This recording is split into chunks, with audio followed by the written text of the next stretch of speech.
10 years of the IPL, and we've all been taken in by the drama, the excitement, the last ball finishes, all the fans, and the IPL is now going from 10 years old to 11 years old. It's becoming a bit of an adolescent, and it still attracts people who say, but it's only the IPL. The IPL is much more than what you see on a cricket ground.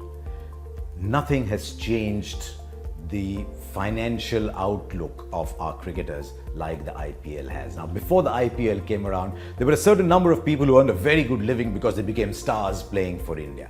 15, 18, 20 maybe.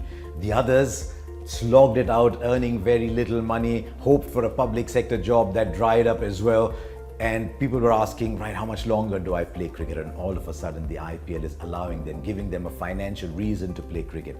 The IPL has changed the lives of so many people. People have seen zeros that they didn't imagine, whether it's lakhs or crores. And suddenly these people from simple, lower middle class families, even poor families who had an extraordinary gift that was not earning them enough, are all of a sudden saying, thank you very much, cricket. Not just in India, but across the world, the IPL has changed the lives of so many cricketers, and I think we should respect that enormously. It's created a little issue, I must admit, with handling money, and we're hearing stories about people who got carried away by the money and their lives went astray, but that tends to happen in every sphere. And I actually do believe that the IPL must now start running a what to do with your money kind of program. Maybe help them invest it better, maybe help them how to handle the money better, but it has changed lives of people, and that's a big part of the IPL.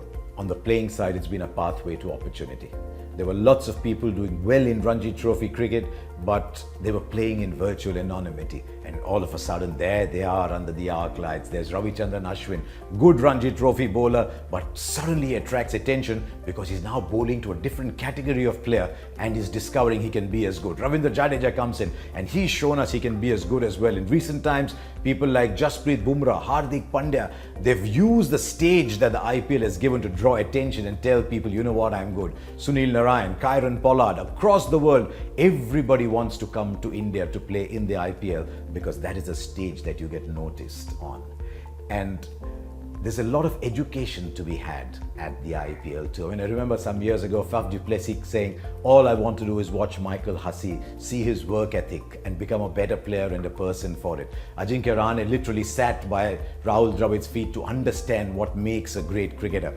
All of a sudden, the best coaches in the world are coming and talking to younger players and making them better. Ricky Ponting at the Mumbai Indians, with his great achievements in humility, was a wonderful role model for everybody. And so this learning is growing, and the IPL has now become a learning lab. And that is why there was this dichotomy in England as well. All the players wanted to come.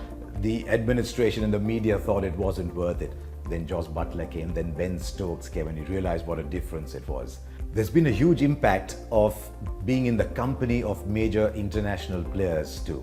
And it's happened all over. David Warner benefited from playing alongside Virender Sehwag, who told him that his T20 skills would actually make him a very good test player.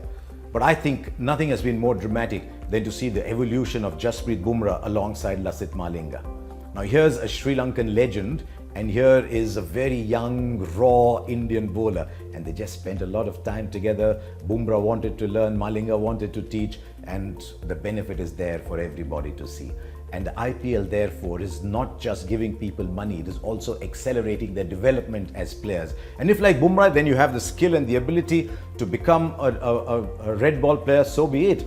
And that is why Bhuvneshwar Kumar said at the awards presentation after the T20 series against South Africa that the IPL teaches you to become a better bowler. And I think the cricketing standards have risen across the world because of the IPL.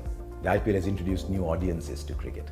We are discovering more and more women, lots more younger children are getting drawn into the game. One of the problems our game had was that it was played over a duration that was out of sync with the way the rest of the world was going. The rest of the world is getting faster, quicker, snappier. Test cricket still stays low. They're on divergent paths. There was trouble ahead.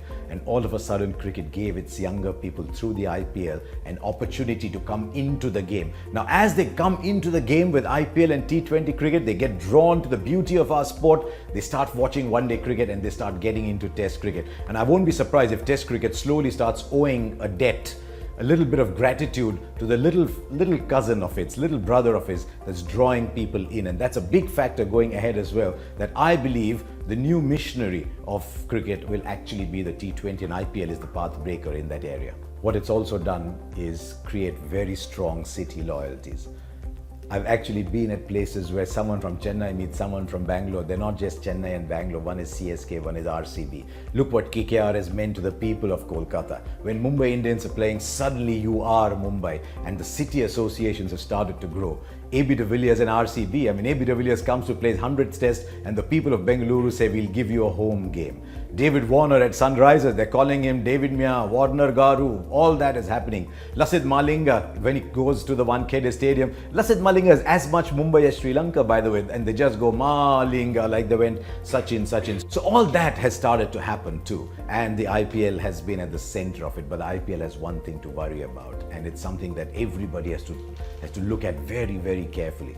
The IPL has to stay on the back pages. I don't mind if the IPL moves to the pink pages, the business pages, where they're talking about sponsorship and the revenues that happens with football as well around the world, but the IPL cannot come on the front pages. And if the IPL has to grow and become a path-breaking league among the great leagues of the world, then the IPL has to be very, very stringent with wrongdoing, because it embraces everybody in its fold, and you have all kinds of people coming into the IPL. So I'm a big IPL fan. I think it's done fantastic things for our cricket, but I hope it just takes care of being in the right part of the news.